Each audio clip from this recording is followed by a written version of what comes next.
के हो खियाई हमके के हो हंसाई, के हो खियाई हमके के हो हंसाई। ए हो दीदी तोहरा बिना ना रहल जाई, ए हो दीदी तोहरा बिना ना रहल जाई। आई जे याद तोहर आँख भर आए, आई जे याद तोहर आँख भर आए। रे हो भाई तोहरा बिना ना रहल जाए, रे हो भाई तोहरा बिना ना रहल जाए।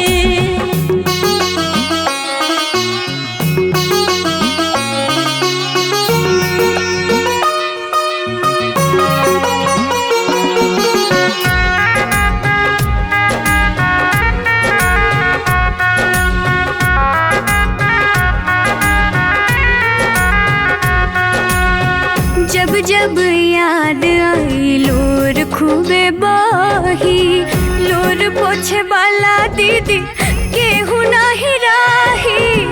तोहरा बिना ता हमरो मन नाही लागी, रात भर अखियाँ हमरा ये जागे। काके दुलार खाना के अब खियाई, काके दुलार खाना के अब खियाई।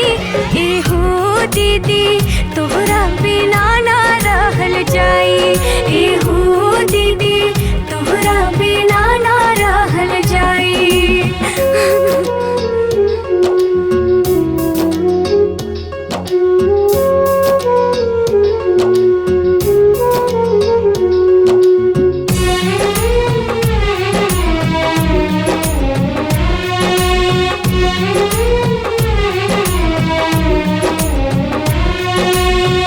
एक पल में छूट जाए हंसल कूदल खेला, तोहरा बिना हमनी संग होखे बाकेला।